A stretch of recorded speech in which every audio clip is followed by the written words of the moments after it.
ከሰዎች ጋር በተያያዘ ግን ከሰዎች ጋር በተያያዘ ከሆነ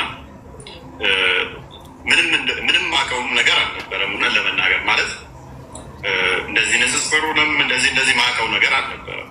የለም ከሰው ጋር እንደዚህ የለም ረንደምሊ ያቺ ክስተት ብቻ ነች ወደዚህ ውስጥ የከተተችኝ። የንጽጽር ትምህርት እንግዲህ ቀላል አይደለም። በተለይ ማለት ነው ከክርስትናው ወገን የራሱን የሆነ እውቀት ያስፈልጋል። ከእስልምናውም ወገን ደግሞ ማወቅን ይጠይቃል። ማለት ሃይማኖታዊ ውይይቶች ከባድ ስለሆኑ ማለት ነው። ለአንተ እንዴት ቀለለህ ታዲያ? ከዛ በኋላ እንዴት ይሄ ነገር ቀለለህ? ምክንያቱም በዚህም የቤተ ክርስቲያን ትምህርት አለህ ወይም ደግሞ በዚያ የቁርአን ትምህርት አለህ፣ በእነሱ የሚሰጥ ትምህርት አለ። እነሱ ካሉ መልካም፣ ከሌሉ ግን እንዴት ነው የቀለለ?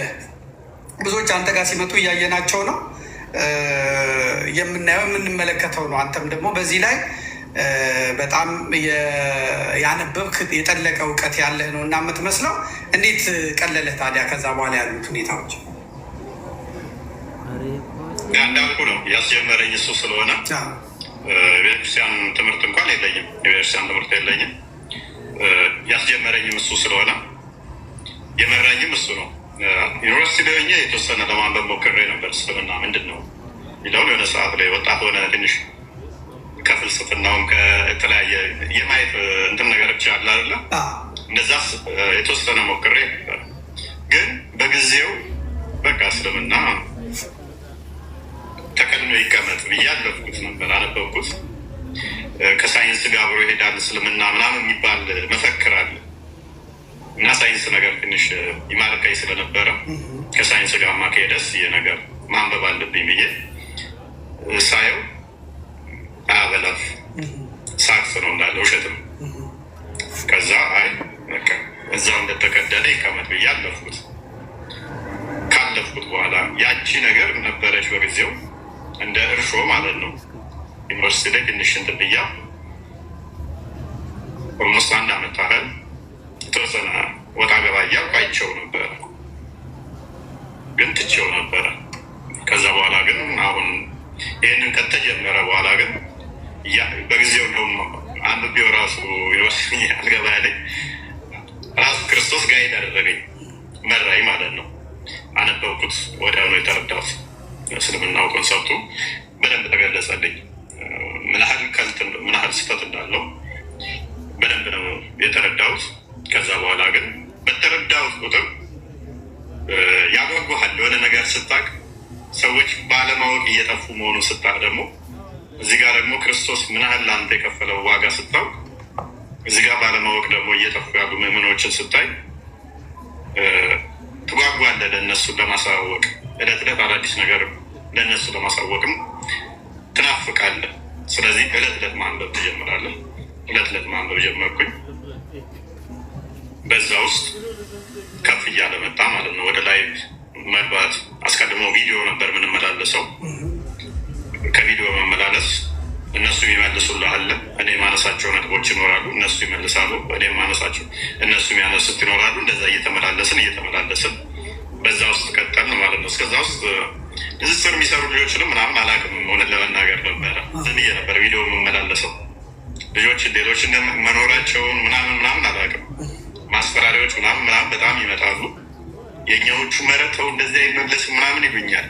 ንጽጽር የሚሰሩ ናቸው። አክቹዋሊ አሁን ላይ ነው ያወቋቸው፣ በፊት ላይ አላውቃቸውም። በውስጥም መጥተው ትክክል አይደለም እያደረግ ያለው፣ ቪዲዮን አጥፋ፣ ፎቶን ደብቅ ምናምን ይሉኛል። ምንድን ነው የሚሉኝ? ኢትዮጵያ እየኖርክ ኢትዮጵያ ወይ ለምንድን ነው ስ በርበሬ ወዳለሁ፣ በርበሬ በልተህ ቆፍጠን ትላለህ። ያ እና ማለት እውነት የሆነ ነገር እያወራሁ የምደበቀው ሌባ ነው የሚደበቀው። ደረፈ ነው ምንድን ነው የሚያስፈራኝ? አልዋሸሁም። መጽሐፉን ያነበብኩት እና ተደበቀ፣ ፊትህን ደብቅ፣ ቪዲዮ ደብቅ ምናምን ሲሉ ምን ማለት ነው ይሄ ነገር? ብዙም አይገባኝም ነበረ። በኋላ ላይ ነው የተረዳሁት። በሚገርም ሁኔታ ይሄ የንጽጽር ትምህርት በውጭ ሀገር የተለመደ ነው። እንግሊዝ አካባቢ አንድ ፓርክ አለ። እዛ ውስጥ ማንኛውም ሰው ሄዶ ሲፈልግ በፖለቲካ ሲፈልግ በሃይማኖት ከዛ ውጭ አይችልም። ከዛች ፓርክ ውጭ ከዛ ውጭ አይችልም። ዲቤቶችን እናያለን፣ ክርክሮችን እናያለን። አብዛኛዎቹ ደግሞ በዚህ በንጽጽር ስራ ላይ የሚሰሩ ክርስቲያን ከእስላም ጋር ሆነው የሚሰሩ በአብዛኛው ከእስልምና የመጡ ሰዎች እስልምናውን ስለሚያውቁት መልሰው ክርስቲያን ከሆኑ በኋላ ቻሌንጅ ለማድረግ አይከብዳቸውም። የኖሩበት ስለሆነ ስህተቱንም መልካም ጎኑንም ስለሚያውቁ ማለት ነው። በኢትዮጵያ ግን በዚህ በኦርቶዶክሱም በፕሮቴስታንቱም አካባቢ የተለመደ አይደለም፣ ከቋንቋም አንጻር ማለት ነው። እስልምና የተስፋፋበትም የስነ ጽሁፍ እንትኑም በአረብኛ ስለሆነ ያንን አጥንቶ በዛ በኩል ተዘጋጅቶ መልስ ለመስጠትም ችግር ነበረ እና ለአንተ ከባድ የሆነውን ይሄንን የቁርአንን እንደገና የሀዲሳቱንና የተስፊር የምትላቸውን የትርጓሜ ይመስለኛል እነዚህን ነገሮች የምታጠናበት ከዋናው ከአረብኛው ነው። ለአንተ ቀሎ የምትመለከተው የትኛውን ነው? አረብኛውን የማንበብ የመተርጎም እድሉን አግኝታል? ቋንቋውን የመማር ለአንተ እስልምናውን እንድታውቅበት የረዳህ ቋንቋ የትኛው ነው? ያ ቋንቋውን ለማወቅ እንግዲህ አስቸጋሪ ነው። ከመሰረቱ ካላደክበት ገና መማሩ እኔ ያው እንዳልከው አንተ ከእስልምና የመጡ ሰዎች እስልምናን ቻሌንጅ ቢያደርጉ ብዙም አይከብዳቸው ከዛው ስለወጡ ቁርአኑን ቀርተው ስላለፉበት። እኔ ወረድ በፊት ክርስትና ውስጥ ስለነበርኩኝ ወደ እስልምናውን ተስትል አማርኛውም አይገባህም። ባይዘይ አማርኛውን ቁርአን ብታነበው ራሱ አትረዳው ምንድን ነው እያለ ሚለው አንዷን አያ ለማንበብ ብዙ ተፍሲሮች አሉ። እነኛም ማታነብ ከሆነ አንድ መጽሐፍ አንብባታ አይገባህም። አሁን ዶክተሮች እንደዚህ ሆነዋል። ብዙ መጽሐፍ አንብቤ ያለው ይገባኛል፣ ይህ ምንድነው አይገባኝ ይላሉ። ጀምሩና ማለት ነው የሆነ መጽሐፍ አንተ ከተሰጠ ከመጀመሪያ እስከ መጨረሻ ካነበብከው ወይም ፓርት ቱ ብሎ ይቀጥላል እንጂ ትረዳዋለህ። አንዱ ፓርቷንም ትረዳዋለህ። ይሄ ግን እንደዛ አይደለም። እያንዳንዷ አያ የተለያየ ተፍሲሮች አሏት። ምንም የተብራራ ግልጽ አይደለም። ግን ውስጡ ስገባ ግልጽና የተብራራ ነው ይላል። እንደ መጽሐፍ ቅዱስ ለምሳሌ ዮሐንስ ወንጌል ምዕራፍ 1 ብትል በቃ ትረዳዋለህ። ፍሎውን ጠብቆ ነው የሚሄደው። ምዕራፍ 2 ነው፣ አውዱን ጠብቆ ትረዳዋለህ። ነሰሰርሊ የሆነ እንትን አያስፈልግም፣ ትርጓሜ ምናምን ብዙም ሳጥር ትረዳዋለህ ብዛት። ቁርአኑ ግን እንደዛ አይደለም። እያንዳንዱ አይገባህም ምን እንደሚል። ስለ አበበ ጀምሮ ስለ ጫላ ይቀጥላል። ስለ ሙሐመድ እያወራ ስለ ሙሴ ይቀጥላል። ቁጥር 1 ስለ ሙሴ ነው እያወራ ያለው፣ ቁጥር 2 ደግሞ አበበ ምንድን ነው የሚለው ትላለህ። ስማቸው ወደ ላይ ጠቅስ ይችላል። አንተ ነብይ ወይ እንደዚህ እንደዚህ እንደዚህ ይላል። ማን ነው ያ ነብይ? አይታወቅም፣ ስሙ አልተጠቀሰም። አንተ ነብይ እንደዚህ እንደዚህ እንደዚህ ቁጥር 2 ላይ ደግሞ ይላል። ቁጥር 2 ደግሞ ሌላ ነው። ሁለቱ ጋር ስማቸው አይና ተጠቀሰ። ይህንን ነው የምታገኘው። የደ ተፍሲሮች ከጊዜ በኋላ የመጡ ናቸው። እንግዲህ ተፍሲሮቹ ሙሐመድ ከሞተ ከ100 ዓመታት በኋላ የመጡ ናቸው። ከ300 ከ400 ከ700 ዓመት በኋላ የመጡ ናቸው። ሙሐመድ ከሞተ በዚህ ውስጥ የመጡ ናቸው። ግን ቁርአኑ ምን ይላል መሰለ? ግልጽና የተብራራ ግልጽ ነው። ለሁሉ ነገር ምላሽ ያለው የተብራራ ነው ይላል። ስታነበው ግን ምንም ግልጽ አይደለም። አስቸጋሪ የሚያደርገው አሁን ክርስቲያኖች ቁርአንን አንብበው ለመረዳትም የሚያስቸግራቸው ምንም ግልጽ አይደለም። ምንም ግራ የተጋባ ይሆንብሃል። ሙሐመድ እንደውም በሀዲስ ላይ ሲናገር ቁርአን ከወንጌል ይልቅ 7 እጥፍ ግልጽ ነው ይላል። አሁን ኤክስፔክት የምታደርገው ከወንጌል 7 እጥፍ ከሆነ ግልጽ ከሆነ የምን ሙፈሲር የምን ተፍሲር ዝም ብለን ብታነበው ይገባ ነው ይመስላል። 7 እጥፍ ግልጽ ነው ይላል። ከዘቡር ወይም ደግሞ ከመዝሙረ ዳዊት ምን ያህል ግልጽ ነው ቢል ጥሩ መሰለ? 10 20 50 ሰው ይጠብቃል፣ 100 ይጠብቃል። 200 እጥፍ ግልጽ ነው ይላል። 200 እጥፍ ግልጽ ከሆነ ከመጽሐፍ ቅዱስ በቀላሉ አንብበው የምትረዳው ነው ይመስላል። ስታነበው ግን እንደዛ አይደለም። ግልጽ አይደለም። ስለዚህ የግዴታ ምንድነው ተጨማሪ መጽሐፍ እንትሮችን ሪፈር በዛ ጉዳይ ላይ ሪፈር ማድረግ ይኖርባል ማለት ነው ሞሮፍ። ስለዚህ እኛ የምንጠቀመው ምንድነው እንግሊዘኛውን ነው። እንግሊዘኛ እሱን በብዛት እጠቀም ነበር። አንዳንድ ግን አስፈላጊ የሆኑ ደግሞ አረብኛ እንደንተሆኑ አንዱ ልጆች ታማክራለህ። ይሄ እንዴት ነው ሌላ ትርጉም ሊሰጥ ይችላል፣ በሌላ ሊተረጎም ይችላል የሚለው እጠይቅ ነበር። በእንደዚህ አይነት ሁኔታ ነበረ ለመረዳት ማደርገው ማለት ነው። በጣም የሚገርም ነው። አድማጭ ተመልካቾቻችን ይህ ነጭ ነጯን ከዘመዴ ጋር የሚለው ሳምንታዊው በዘመድ ቲቪ የሚተላለፈው መርሃ ግብራችን ነው። እንግዳችን እፎይ ይባላል። እስካሁን ጥያቄዎቹና መልሶቹን በሚገባ እያስኬደን ያለው እንዴት እንደጀመረ እንዴት እንደመጣ ተናግሯል። የላከውም እንደሌለ በራሱ እንደተነሳ ከዛም በኋላ ወደዚህ እንደደረሰ እንደሰማችሁት እየመጣ ነው ማለት ነው። ከዘመናት በኋላ ግን በጣም ተደጋጋሚ የሚነሳው እፎይ ተሳዳቢ ነው፣ ፍጹም ይሳደባል እና ከእፎይ ጋር አንዳንዶቹም ለመከራከር ይፈልጉና ፈልገን ስለሚሳደብ የእሱን ስድብ ላለመስማት ስንል ነው እንጂ የማይሳደብ ከሆነ ከእሱ ጋር ቁጭ ብለን ለመነጋገር ፈቃደኞች ነን የሚሉት። ትሳደባለህ? ስድብ ምንድን ነው? ያሉትን ነው የሚሉትን ነው የምጠይቅህ። የስድቡንም አይነት አላውቅም። እኔም እባላለሁ እና የስድቦቹን አይነት አላውቅም። ትሳደባለህ? ያው ስድብ የሚለውን እንዳውዱ ነው የምንረዳው። አንዳንድ ሰው የኔ ቆንጆ ሲባል ስድብ ሊመስለው ይችላል። ቆንጆ አይደለሁም ብሎ ካሰበ የኔ ቆንጆ ያለኝ ወይም ደግሞ ቆንጆ ያለኝ አስቀያሚ መሆኔን አውቀው ነው ቆንጆ ያለኝ እንጂ ቆንጆ አይደለሁም ብሎ ካመነ ሰርበኛል ሊል ይችላል። እንደ አስቀያሚ ብትለውም ደግሞ አስቀያሚ ያለኝ ብሎ ሰደበኝ ሊል ይችላል። ስለዚህ ስድብ የሚሉት ነገር ምንድን ነው? ስድብ የሚባለው ነገር ምንድን ነው? ቆንጆ ስትባል አድንቆ የሚውል ከሆነ መልሰ ለስድብ የምተረጉመው ከሆነ አገባቡ መረዳት አለብን ማለት ነው። እኔ የተጻፈን ነው አነበው፣ የተጻፈን ነው እያንዳንዷን ማሳየው።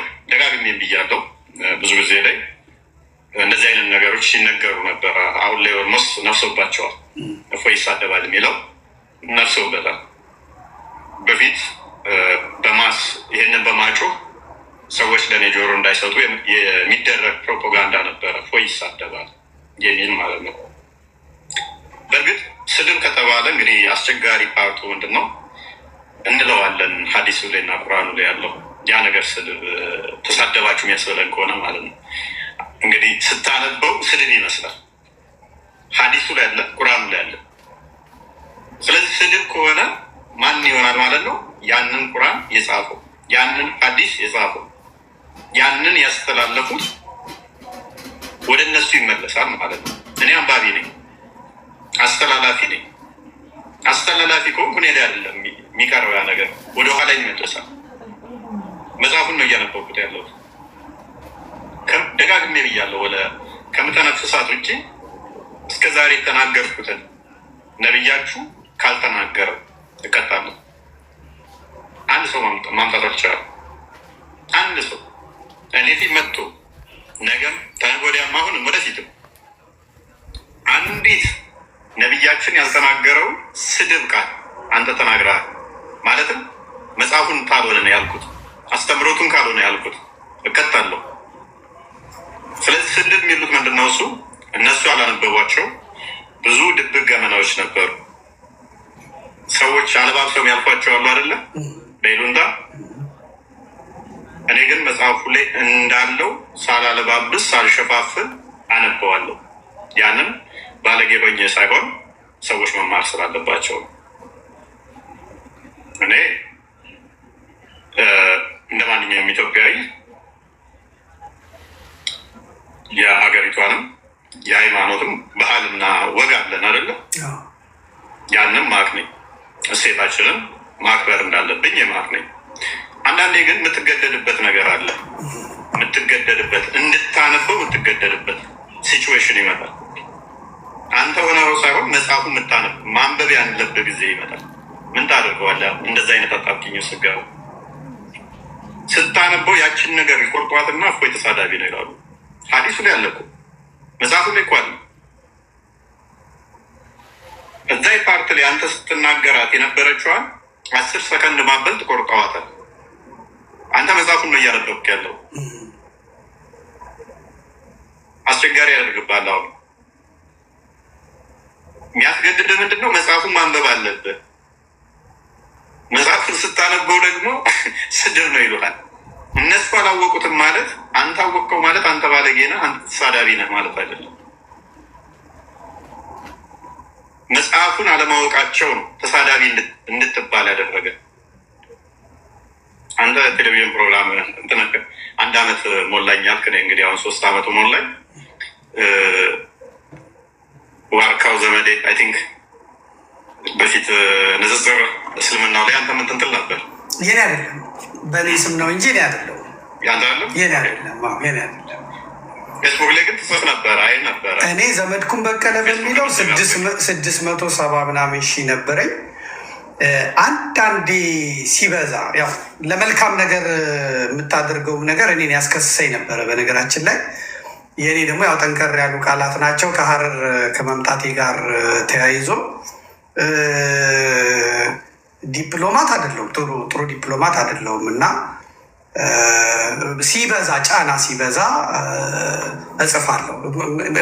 ለመከራከር በዛ የመቀጠል ፍላጎቱ የለኝም። ለምሳሌ ተሳዳቢ ነህ እንደሚሉ አውቃለሁ።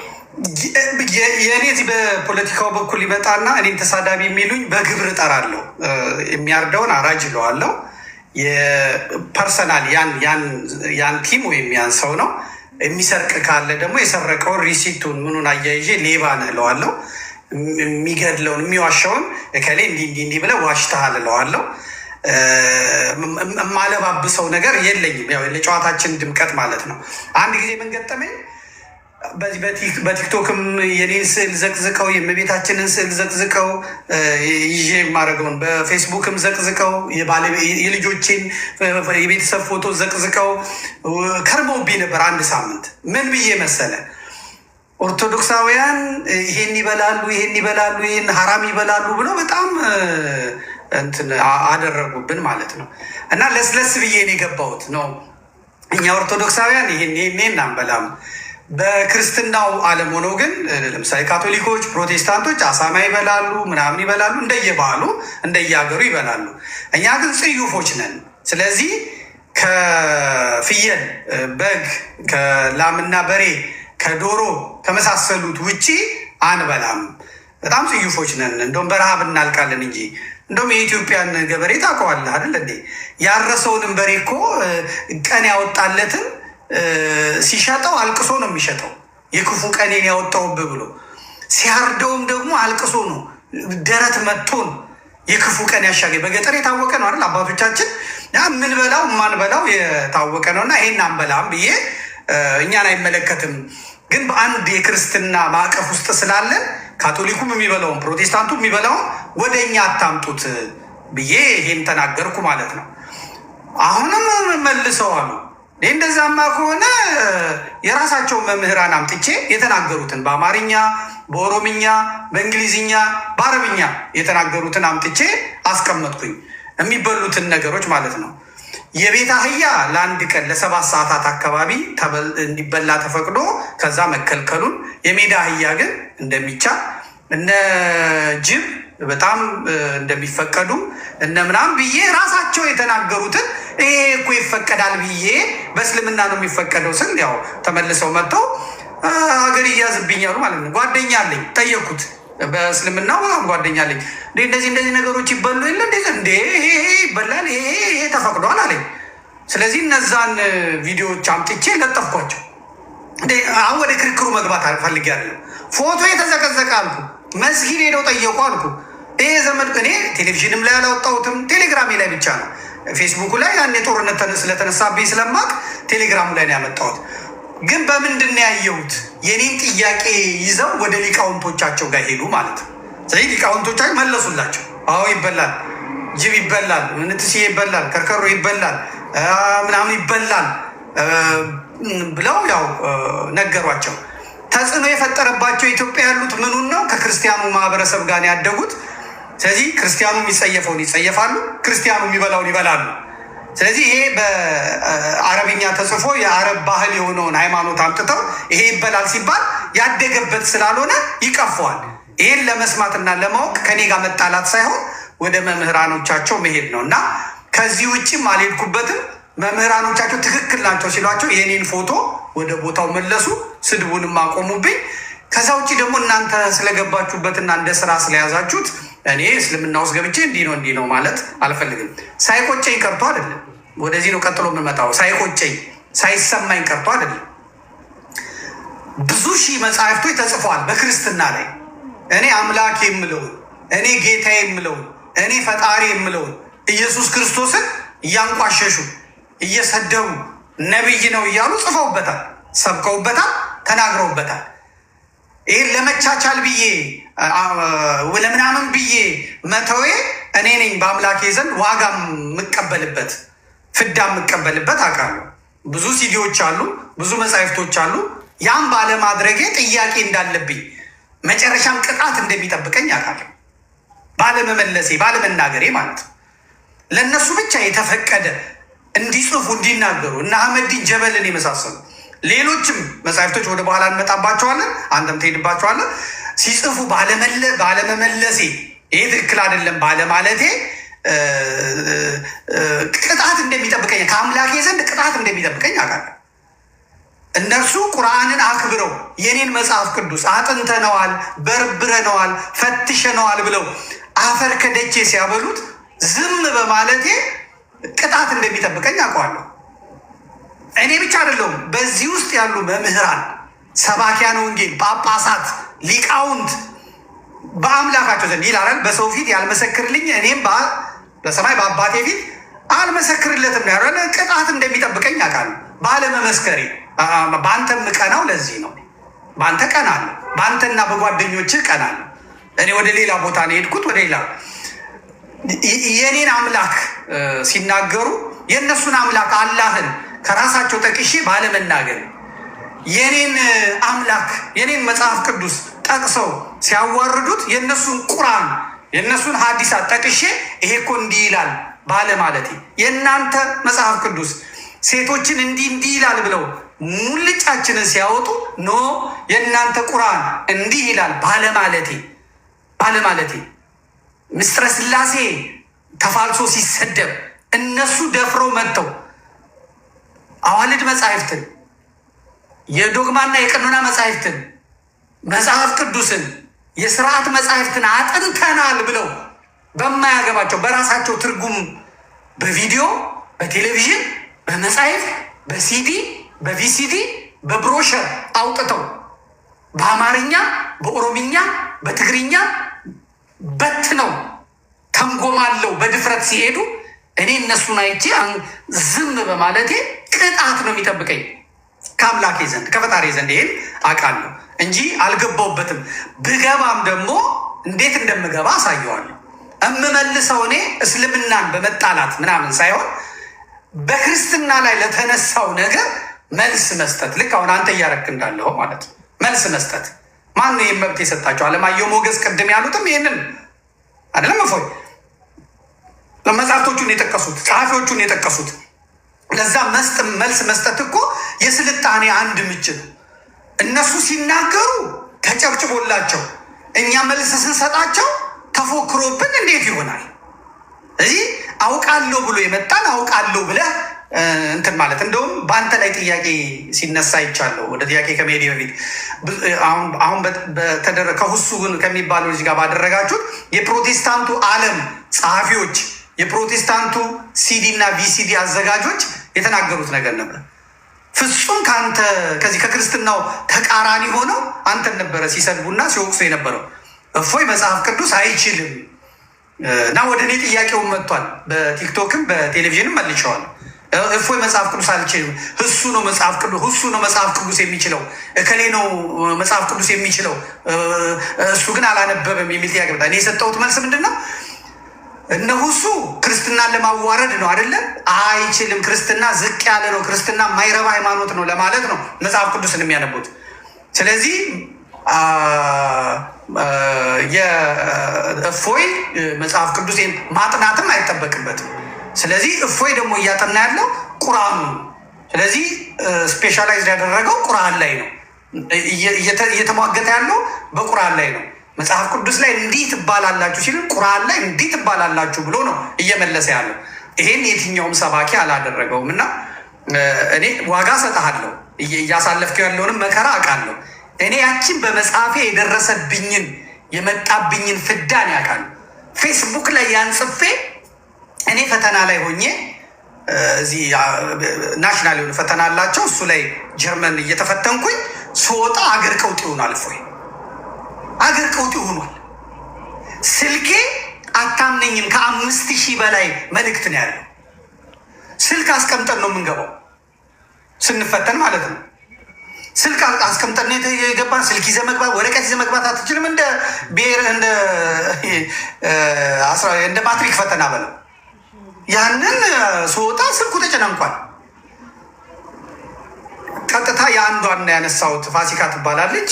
አነሳው ምንድን ነው የተፈጠረው አልኳት። የመሰለኝ ቤተሰቦቼ ልጆቼ የሆነ ነገር ደርሶ ያንን መርዶ ሊነገር ይመስሎኝ ነበረ። ስላ ምንድን ነው የጻፍከው? ምንድን ነው የለጠፍከው አለች። ምን ፌስቡክ ላይ አሁን? ኧረ እኔ ምንም የለጠፍኩት ነገር የለም ዛሬ እንደውም ምንም አልለጠፍኩም። ፈተና ስላለብኝ እኮ እዚህ ቦታ ነኝ፣ እዚሁ ጀርመን ስላለች ማለት ነው። ዛሬ ትልቅ ሬስቶራንት ያላት ልጅ ናት። ምንም የለጠፍኩት ነገር የለም። እንዴ ፌስቡክን ተመልከቱ። ገባሁኝ። ኧረ ምንም አልለጠፍኩም፣ ይኸው ምንም ነገር የለም። ቆይ እንግዲያው ልላክላለች እና ስክሪንሻት አድርጋ ላከችልኝ። ሳየው በኒውዚላንድ አካባቢ ይመስለኛል አንድ ሰው ይገላል፣ ብዙ ሙስሊሞችን ይገላል። ነጭ አክራሪ ክርስቲያን ማለት ነው። ያውም ካቶሊክ ይሁን ፕሮቴስታንት የሆነ ሰው። ከዛ በኋላ የዛ ሰውዬ ዜና ወጥቷል። የእሱን ፎቶ አድርገው በእኔ ዘመድኩን በቀለ ብለው ሰርተው ከዚያ በኋላ የኔን ስታይል የአጻጻፍ ስታይል ለመጠበቅ ጥረት አድርገዋል። ሞክረው የረሷቸው ብዙ ነገሮች አሉ። ከዚያ ምን ይላል? ይህንን ልምምድ ኢትዮጵያ አምጥተን ኢትዮጵያ ላይ ማድረግ አለብን ነው የሚለው። እንደውም አንተ እያወራህ አንተን ጠይቄ ከተገኘ አምጥቼ አሳይሃለሁ ዘመድኩን በቀለ ብለው ያሉትን ያን ፌስቡክ ያ ነው መነሻው። ከዛ በኋላ ምን መልስ ልስጥ? በጣም ደነገጥኩኝ። በእውነት ያስደነግጣል። ኧረ እኔ አይደለሁም ብል ምናምን ዓለም ነዋሴ ሳይቀር እንዲህ አይነት ጽንፈኞች ምናምን ትንተና ሰጥቷል። በዚህ በዛ ምናምን እኔ አማተብኩኝ። ሰላም ለኪ ጸሎተ ማርያምን አደረስኩኝና ገባሁኝና ነጥቦቹን ያስኩኝ ሳይ እኔ አንድ ነገር ፖስት ሳደርግ 1000 5000 ነው የሚሄደው ላይኩ ሼሩ ምኑ ማለት ነው። ይሄ 2 ሰዓት ተቀምጦ 1 ሰዓት ተቀምጦ ያለው ላይክ 6 ነው 7 ነው። እሱን ሼር እንትን ያስኩኝ። ሼር እንደውም 3 ነው ያለው። ዘመድኩን ለጥፎ እግዚአብሔር ያሳየ። አማርኛዎቹ ምኖቹን በፍጹም ከኔ ጋር የሚሄዱ አይደለም። የኔ የጽሁፍ ስታይል የተለየ ነው፣ የታወቀ። ይሄንን ያስኩኝና ይሄንን ይዤ ጻፍኩኝ። ይሄ አሁን የምታወሩበት ነገር ጉዳይ አይደለም፣ አይመለከተኝም፣ አልጻፍኩኝም። ለምን እንዳልጻፍኩ ማስረዳት አይጠበቅብኝም ምናምን ብዬ ተውኩኝ። ቴሌቪዥን ሬዲዮ ጣቢያ ከፍተው ነጃሺ የሚባል ሬዲዮ ጣቢያ ከፍተው አገር ምድሩን አመሱት። በኋላ አሜሪካን ያለ አንድ እስላም ደወለልኝ። እኔ ምንም የማውቀው ነገር የለም። ይሄ አሁን የአባይ ምናምን የሚለው ኡስታዝ ማን ነው የሚባል አሁን ጠቅላይ ሚኒስትር አብይ አህመድም ጠቅሶታል። ይሄ አባይ ኪንግ ነው ምናምን የሚባል ልክ ስለ አባይ የሚያወራ ልጅ አሜሪካን ሀገር ያለ ማን ነው? በእናታችሁ ነግሮኛል። አንተን እንዳወራ አወራኝ። ከዛ ትቀርባለሁ ያለኝ እቀርባለሁ አልኩት። ከዛ ቀረብኩኝ። እቀርባለሁ አልኩ። ይቀርባል ሲባል ደግሞ እምቢ አሉ። ተበተነ። ጀማል መሰለኝ። አዎ ኡስታዝ ጀማል በሽር እና ተከሰስኩኝ። ጀርመን ፌዴራል ፖሊስ ቀረብኩኝ አሸባሪ ተብዬ እና ከዛ አስረዳውኝ። እኔ አይደለም የጻፍኩት በዚህ ያለፈ እና አልጻፍኩኝም። አንተም የከፈልከውን ዋጋ ስለማቅ ነው ይሄንን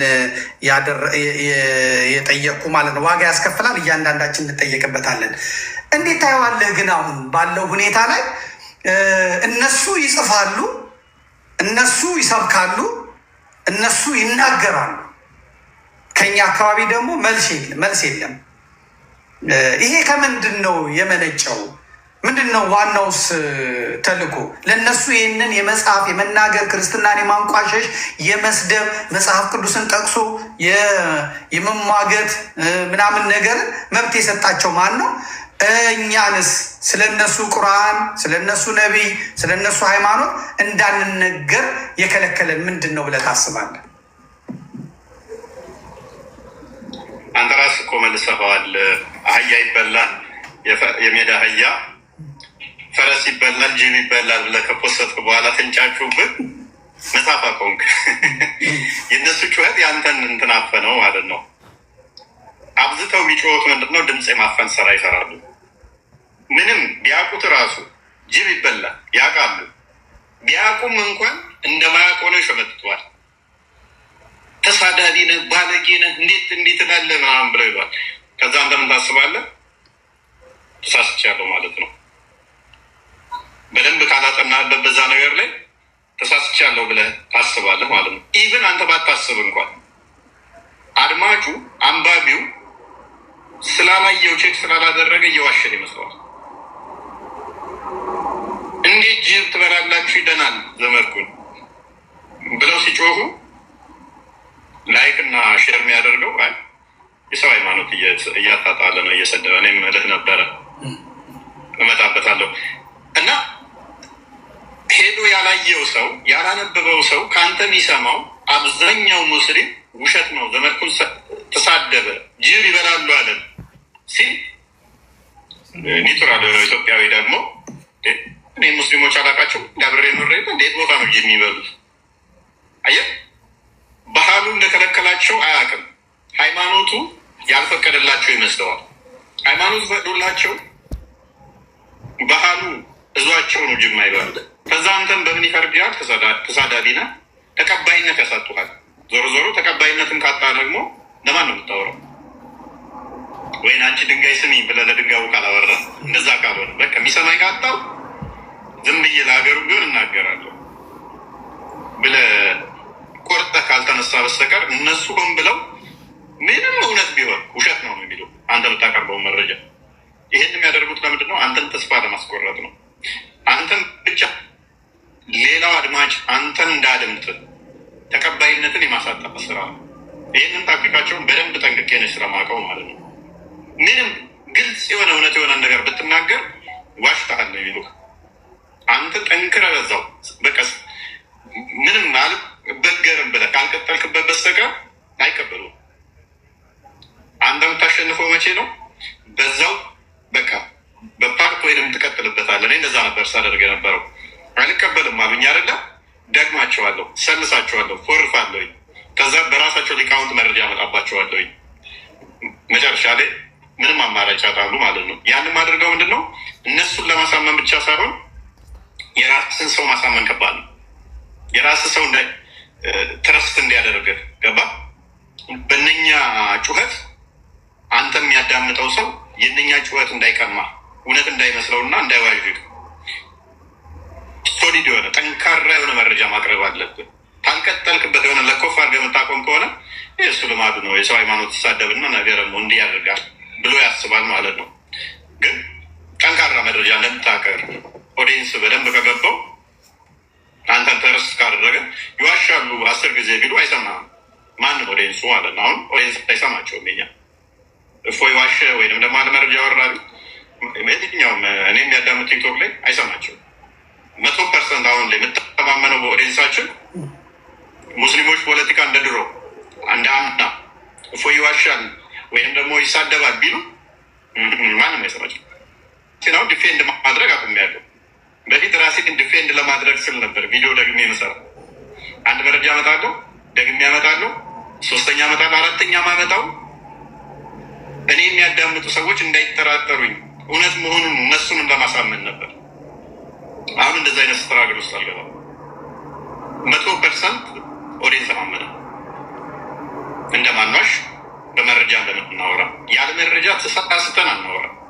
እነሱ እንደሚያደርጉት ከዛ ከዚህ እያመጡ እንደሚሳደቡት ያለ ትርጓሜ ዝም ብሎ መጽሐፍ ቅዱስን እንደሚቦጫረቁበት እንደዛ እናደርግም። በራሳቸው ቁርአናቸውን በራሳቸው ሊቃውንት ትርጉም አንተ አህያ ይበላል ቤተ አህያ ስትል አንብበህ ነው። ያንን እሱ አላነበበም። ጅብ ይበላል ስትል አስተምሮታቸው ላይ ያለ ነው።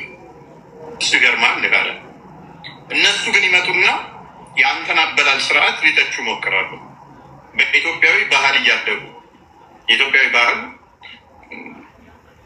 በትንሹ ከ90% በላይ አመጋገቡን ስርዓቱ ሼፕ የተደረገ በኦርቶዶክስ ነው።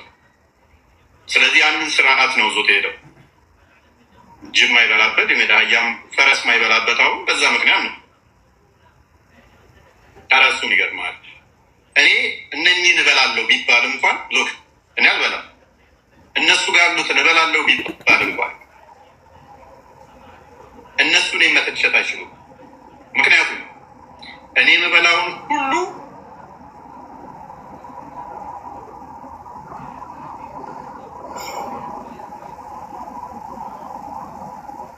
ቀጥል መጥቶለታል። ቀጥል። ስለዚህ እኔ የምበላውን ሁሉ እነሱ እንዲበሉ ታዘዋል። በአስተምሮታቸው እንደዚህ አይነት ነገር አለ። ማንኛውም እኔ የምመገበው እነሱ የመመገብ ታዲያ እነሱ የሚንቋቸውን ነገሮች እነሱ የሚመገቧቸው ከሆነ በምግብ እኔ መስደብ አይችሉም ማለት ነው። ሌላ አስገራሚ ነገር ደግሞ ምንድን ነው? እኔም ከምግብ ጋር አንድ ቪዲዮ ሰርች ነበረ። የሰው ስጋ መብላትም ይችላሉ። አይተኸው ሊሆን ይችላል። አይተኸዋል? የሆነ ቪዲዮ ሰርች ነበር ከዚህ በፊት አላየሁትም። ከተራቡ አንድ ሙስሊም ከተራበ በሊቃውንቶቻቸው አስተምሮ መሰረት ከተራቡ ከእስልምና የወጣን ሽፍታን ደግሞ አማኝ ያልሆነ መብላት ይችላሉ። የተጻፈ ነው የተጻፈ ነው። ስለዚህ ይህ ሁሉ ባለበት ላይ ሊቃውንቶቻቸው መጽሐፍቶቻቸው እንደዚህ ብለው ባስቀመጡበት ላይ በምግብ ስርዓት ላይ እንዲተቹኝ አይችሉም ማለት ነው። እኔ ማንኛውንም ምበላው የእኔ ምግብ ለእሱ የተፈቀደ ለእነሱ የተፈቀደ ነው። እነሱ ግን ፈርዘር ከዛም ሄደው እዚህ ድረስ እነዚህ መብላት የሚችሉ ከሆነ ብዙ ምንትን መሄድ አይደለም ማለት ነው። በአመጋገብ ጋር እኛን ሊተቹን አይችሉም። ግን በተያያዘ ለምንድን ነው እሱ ክርስትናው እስልምናው ላይ ጫና አድርጎ ማይሰራው ወደሚለው ጥያቄ ስመለስ ቅድም እንዳልኩ የተለያዩ ጫናዎች አሉ። ጩኸቱ የሚሰራብን ፖለቲካዊ አሻጥሮች አሉ። አንተ ያላደረግከውን እንዳደረግ ያላልከውን እንዳልክ ቪዲዮዎች ይቀናበራሉ፣ ፎቶዎች ይቀናበራሉ። በቃ ይሰለችሃል። የሆነ ሰዓት ላይ የሚደረገው ነገር አሰልች ይሆንብሃል። ሳትፎካኮ ነበር አይደለም? ምን ይሰማሃል እሱ ስታየው? ከዛ በጊዜው ለማስረዳ የምትታገለው ነገር አለ አይደል? አልታገልክም እንዴ? በጣም ጊዜ ኢነርጂ ይፈጅባል። ያንተ በዙሪያ ያሉትን ሰዎች ላለማስቀየም በፍጹም ሙሉውን ለመልቀቁላ ማለት ነው። እኔ ስለለመድኩት እኔ እንኳን ብዙም የሚያስጨንቀኝ ነገር አልነበረም። ግን ጊዜ ታባክናለህ፣ ኢነርጂን ወደፊት እንዳትሄድ ያደርጋል። ያ ወደኋላ ይጎትታል። ምክንያቱም መስራት ያለብን እንዳሰራ ያንን ለማስረዳት እንድትታገል ያደርጋል። ይሄ ደግሞ ወደኋላ ነው የሚመልስ። ይህ አስቸጋሪ ያደርገዋል። ሌላኛው ወደፊት እንዳሰራ ማድረግ ብቻ ሳይሆን የራስ ሰዎች ሊጠረጥሩኝ ይችል ይሆን ብለህ ደግሞ እነሱን ለማሳመን ደግሞ የምትታገለውን አስበዋል። እነሱን ለማሳመን ትጥራለህ ማለት ነው። እዛ ውስጥ ደግሞ የራስን ሰዎች አደርጉ፣ እዛ ጋር ደግሞ ሙስሊሞቹ እነሱን ለማሳመን ደግሞ ትሰራለህ። ምክንያቱም የዋሆች አሉ የሚነገራቸው እውነት መስባቸው የሚያምኑ ማለት ነው። አንዳንዶች እኛ ጋር አሁን እፎይ ተሳዳቢ ነው፣ እፎይ ውሸታም ነው ሲባሉ እሱን ሊሰሙ መጥተው ቀልጠው የቀሩ አሉ። እኛው ጋር በቃ ቤተኛ የሆነው ቤተሰብ የሆኑት እንደምትባል አይደለም፣ ውሸት ነው። ሪፖርት አድርጉና ቤቱን አዘጉ ሲባሉ መጥተው ፎሎ አድርገውን የሚከታተሉት የሚማሩበት ሌላ ሆኖ የሚያገኙት አሉ።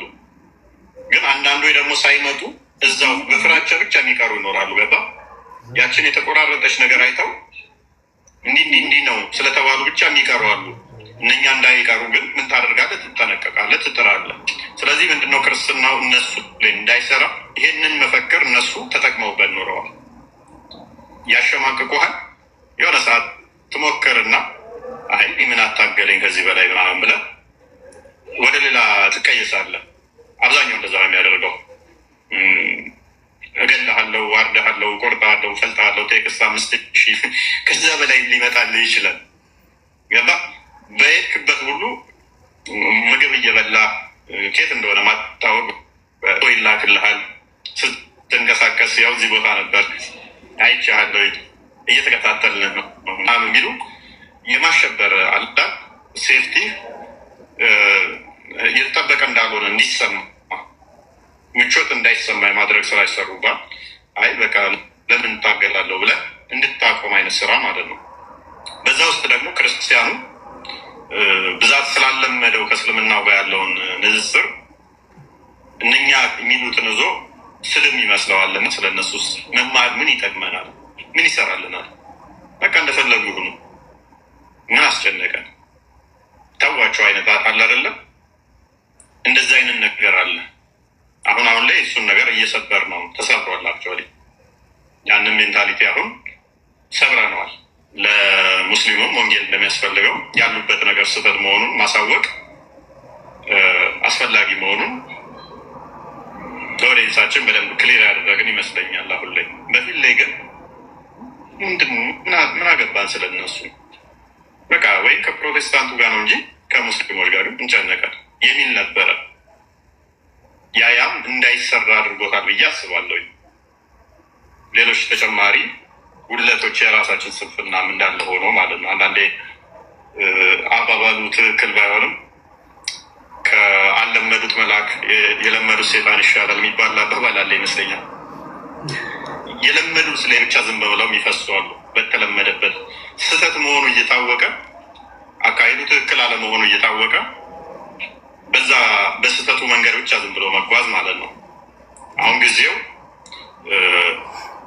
ይቅርታ፣ ማይክራፎንህ ሚዩት ነው። ማይክራፎንህ ሚዩት ነው ቲክቶክ ላይ ሚዩት ነው። ሚዩት አድርጌዋለሁ ነው ምን ልክፈት? ይደርባል ብዬ ይደርባል። ዝጋ። አመሰግናለሁ። ይቀጥል። ያ ከጊዜው ጋር አብረን መዘመን አለብን። ከጊዜው ጋር አብረን መንቀሳቀስ አለብን። እንግዲህ ሙስሊሙም ወንጌል ያስፈልገዋል። ሂዱ ወንጌል ለዓለም ስበኩ ሲባል እዛው ከክርስትናው ሴክት ጋር ካፈነገጠው ጋር ብቻ ማለት አይደለም። ለፍጥረት ነው የተባለው።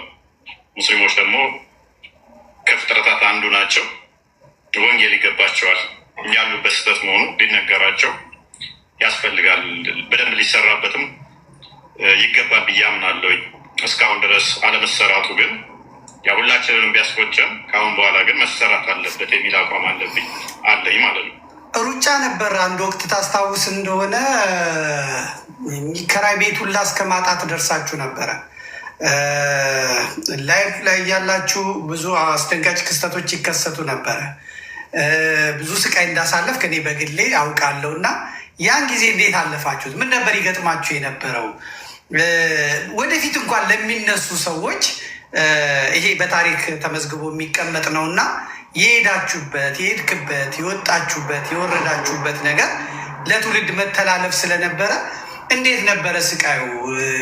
ከአከራዮች የሚገጥሟችሁ፣ ከሰው የሚገጥማችሁ የነበረው ነገር፣ ነፃነት ማጣቱን እንዴት ትገልጠዋለህ? ይሄ ህዝብ ዝም ብለህ መተህ አሁን የምታወራ የምትከራከር ምንም ነገር ያላሳለፋችሁ ይመስላል እና ሂደቱን እስቲ ያጫውታቸው። ምን ይመስል ነበረ? ፎይ ጽጌረዳ ደስ በሚለው ሽታው እንዲሁ ስቆርጠው ከአበበ በኋላ ብቻ አይደለም፣ አስቀድሞ ሲፈካ ያለው በሾክ ተከቦ ስላለ ነው አይደለም። እውነት ነው። ዝም ብሎ ሄደህ እንትን የምትለው አይደለም። ስለዚህ ማንኛውም ፈተናዎች ልክ እንደ ጽጌረዳው ፈክተህ እንድወጣ በደንብ ደምቀህ እንድትታይ ያደርጋል። እሾካማ የሆኑ የከበቡ መከራዎች እንደ ጽጌረዳው ትፈካለህ፣ ደምቀህ ትታይበታለህ። ቻሌንጅ ከሌለ አትደምቅም። ወይም ይሰብረሃል ወይንም ያነሳሃል። ቻሌንጅ ከሌለ ፈተና ከሌለ ብዙም ውጤታማ አትሆንም። ውጤታማ ልትሆን የምትችለው በደንብ ልደምቅበት የምትችለው ፈተናዎች ናቸው። እነኛ መሯሯጦች አንተ ያልካቸው መነቃቃትን ፈጠሩ። ሰዎችን ምንድን ነው ይሄ ነገር ብለው እንዲሰሙ መሰራት አለበት ብለው እንዲያምኑ ማንም ማያውቅ ሰው ጆሮ ሰጥቶ እንዲያዳምጥ ቲክቶክ ላይ ዞር ብሎ ማያየቅ ሰው በቴሌቪዥን እንዲያይህ ዜናው ሲነገር ምንድን ነው ማን ነው ሰው ምንድን ነው የሚሰራው ብሎ እንዲያውቅ በር ከፈተ ማለት ነው። ትናንት ምንም ያልነበርክ ሰውዬ ዛሬ በአንዴ በተለያየ እንትን ላይ እንትን ሲልህ ከፌስቡክ እስከ ቲክቶክ ከቲክቶክ እስከ ዩቱብ በተለያዩ ሶሻል ፕላትፎርሞች ላይ ስትሰራጭ ማን ነው ማያውቅ ሰውዬ አሁን ማን ነው ይላል። አንዳንዱ የሀሰት ትንተና የሚተነትንብህ አለ። አንዳንዱም ደግሞ ምንም ማይገናኝ ነገር የሚያወሩ አሉ አለ አይደለም። ከአንተ ጋር ከስብና ጋር ማይሄድ ከያስከው አቋም ጋር ማይገናኝ ነገር የሚያወሩ አሉ። ያንን ስታይ ልታዝን ትችላለህ። አንዳንዱ ደግሞ ከአንተ በላይ ተጨንቆ ስለአንተ አስቦ ቪዲዮዎች የሚሰራለ ጸሎት ሱባኤ የገባዋሉ። ሱባኤ ለእኛ ብለው ሱባኤ የገባዋሉ። ስለት የተሳሉ አሉ። ያንን ስታስበው ደግሞ ውስጥህ እንትን ይላል። ምን አድርጌ ምን ሰርቼ ነው እኔ ለሰው እንደዚህ ያደርጋሉ እንደ ሰው ለእኔ እንዲህ ካደረገልኝ ለአንተ ብሎ ሱባኤ ሲገባ ለሳምንት ለ15 ሱባኤ የገባ ለአንተ ብሎ ይሄንን ስትሰማ እንደዚህ ወጣቱ ብቻ አይደለም አዛውንቶች በእኔ እድሜ ይህን ማየቴ ለዘመናት ውስጤ ሲደማ የነበረውን አይቻለሁ ብሎ ለአንተ ብሎ ሱባኤ እንደገባ ምንም እንዳትሆን። ይህንን ስትሰማ ደግሞ ሆነ ውስጥ የሚረበሽ ነገር አለ። ገባ ምን ሰርቼ ነው ምንድን ነው ደውለው ልጆቻቸው አባዬ እኮ ለአንተ ሱባኤ እንዲገብቷል ማዘር እንደዚህ ሱባኤ ይገባል ስለተስራ ነበረ ምናምን ሲሉ ትንሽ እንትን ይላል። ሰውነት የሚወረው ነገር አለ። ለካ አልሰራንም እንጂ ሰው በጣም ውስጡ ይፈልግ ነበረ። አለመስራታችን ነው። ኦኬ መስራት አለብን።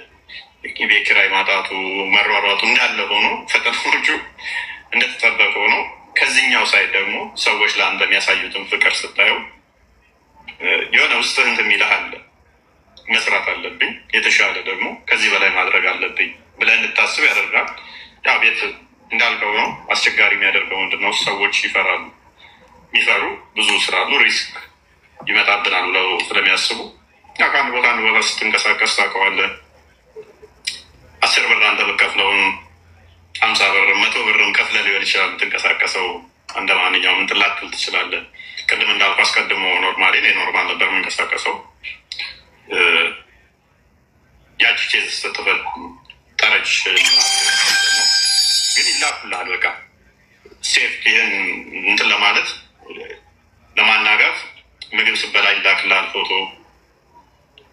ታክሲ ስትሳፈር ይላክልሃል ፎቶ። ኬት ጋር እንደምትነሳ አታውቀውም። ያ ነገር ትለምደው እና ነሳት ምንም አይመስልም። አክቹዋሊ እንደዛ ነበርኩ። ለምጄው ምንም አይመስለኝም። ያምራል ቆንጆ ፎቶ ላይ ያነሳችሁት ምናምን ብለህ ተስፋለህ። ገባ አንዳንዴ ድንጋይ የምትሆንበት ጊዜ አለ። የምትፈራ ከሆነ አንዳንዴ ፍራቸው በራሱ ስለሚገልህ ማለት ነው። ቆንጆ ፎቶ አንስታችሁኛል አልበም አድርጉት እና ስቀሩት ትላቸዋለህ። ግን በኋላ ያው ነገሮችን ተናሉ እና አላስፈላጊ እንትኖች ሲገቡ እንዳልከው ስትንቀሳቀስ አስቸጋሪ ነገሮች ይሆናሉ። ከቤት ወደ ቤትም ለመከራየት የሆነ ሰዓት ላይ አስቸጋሪ ሆኖብን ነበር። ያው ዝም ብለህ ማየውን ቦታ ላይ ስለማትሄድ እንስጥህ የሚሉህ እንዳሉ ሁሉ ታማኝ የምትላቸው የምትጠይቃቸው ቤቶች ይኖራሉ። ሊሰጡኝ ይችላሉ ብለህ ስታስብ ማይሰጡ ማለት ነው።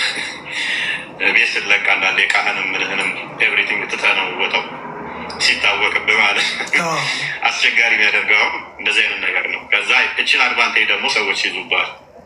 ገባ ከመጨቃጨቅ እንደማችል ስለሚያውቁ አድቫንቴጅ ይዙባል። ልክ ሲባል በቃ ደህንነት ስለሚቀድም ጥለህለት ትወጣለህ ማለት ነው። ይሄ ትንሽ አከፋባል ነገሮች። እስላም ነበረ ይሉሃል። እፎይ እስላም ነበረ ሙስሊም ነበረ ይላሉ። ከወዲኛው ወገን ከኛው ወገን ያሉ ሰዎች ናቸው። ከየት አምጥተው ነው እፎይ እንዲህ የሚሟገታቸው? እስላም ስለነበረ ነው፣ እምነቱም እስልምና ነበር፣ ከዛ ወጥቶ ነው ይለዋል። ሲቤን ሲያዩት ነው በእስልምና ሲም ሱና ነው እና ንጽጽር የሚሰሩት እንደውም የኔን ያህል ስም ያላቸው አይመስለኝም ሙስሊሞቹ እና ሱና ስለሆነ እሷን አይተውት መስያቸው ነው እንጂ አይደለም። ብዙ ሙስሊም ጓደኞች ነበሩኝ አሉኝም፣ ብዙ ሙስሊም ጓደኞች አሉኝ።